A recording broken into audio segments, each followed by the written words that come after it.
Long ago, in a small town in Africa, there lived a widow with her 2 sons. Their names were Daniel and Joseph. Their father had died when they were still young, so their mother suffered alone to raise them. Daniel was the younger son. He was gentle, quiet, and respectful. He always helped his mother in her bread shop, arranging loaves, selling to customers, and carrying baskets. He loved his mother and always listened to her words. Joseph was the older son. He was bold, restless, and full of energy. He spent most of his time outside in the street, hustling for money, trying to survive. Even though he was always running around, he loved his family too. One day their mother became sick. Both Daniel and Joseph tried their best, but the sickness was too strong. After some weeks, their mother died.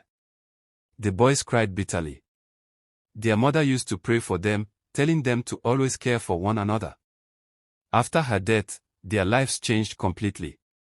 Joseph decided to leave the small town and move to Lagos to hustle and make it big. Daniel stayed behind and focused on learning car repair. He worked hard every day in a small mechanic workshop.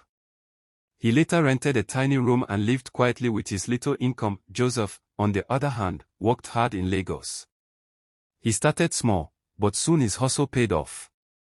He met people, made money, and joined politics. His life changed.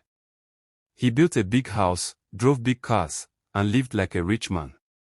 Everyone respected him in the city, but one day, Joseph became very sick. His wife rushed him to the hospital. After some tests, the doctor said Joseph had a kidney problem and needed a transplant. His wife became worried and remembered Daniel. She quickly called Daniel in the village and begged him to come. Daniel was shocked, but without delay, he rushed to the bus park, entered the bus, and traveled to Lagos. When he reached the hospital, he saw Joseph lying weak on the bed. "Brother, what happened?" Daniel asked. Joseph said with a faint voice, "I have a kidney problem. The doctor said I need a transplant, or I would die."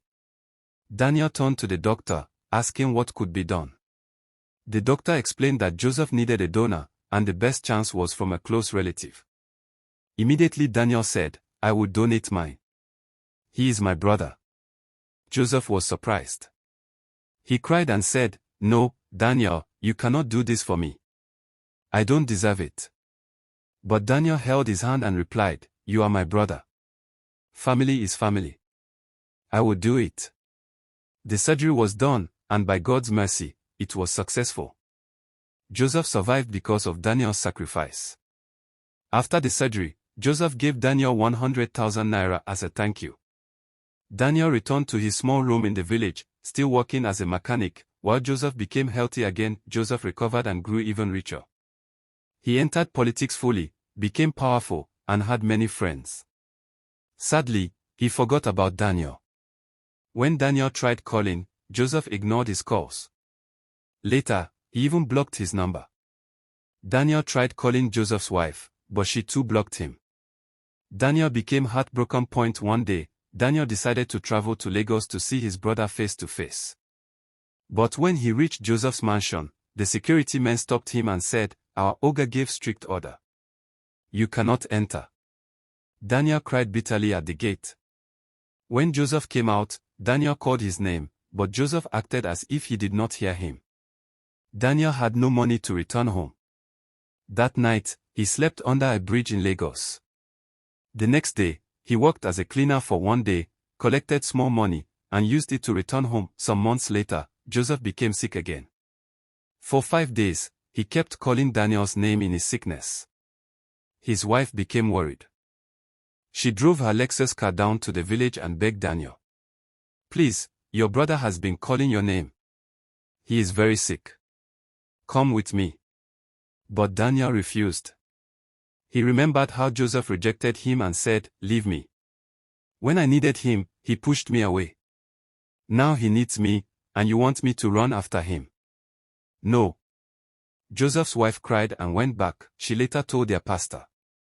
The pastor visited Joseph and said, "This is not just sickness. This is guilt. You need your brother?" He then called Daniel. At first, Daniel was angry, but later, He agreed to go. When Daniel arrived at Joseph's house, Joseph saw him and started crying. "Brother, please forgive me. I wronged you. I abandoned you. Please don't leave me again." Daniel's heart was heavy. He said, "I gave you my kidney, yet you paid me with wickedness. But still, I forgive you." He placed his hand on Joseph's chest and prayed for him. After that, Daniel quietly went back to his room. 1 week later, Daniel received a letter and a check. The letter was from Joseph. It said, "My brother Daniel, I am sorry for all I did to you. You gave me life, but I repaid you with wickedness. Please accept this as a token of my love. Your brother, Joseph." Inside the envelope was a check of 10 million naira. Daniel was shocked. He thanked God and decided to use the money wisely. He opened a big mechanic workshop and also started selling cars. His business grew, and his life changed. He became respected and successful in his town. One day, a Toyota Camry stopped in front of his workshop. Joseph stepped out. When Daniel saw him, his heart was full of pain, but he kept calm. Joseph walked to him slowly and said, "Brother, I beg you again. Please forgive me. I was proud. I was foolish. I forgot you. But you are my blood." Daniel looked at him for a long moment. Then he sighed. "You hurt me, Joseph. But blood is blood. I forgive you." The two brothers hugged with tears running down their faces. From that day, they became one again, just like when their mother was alive. This story teaches us that family is more important than money. We must never forget those who stood by us when we were down.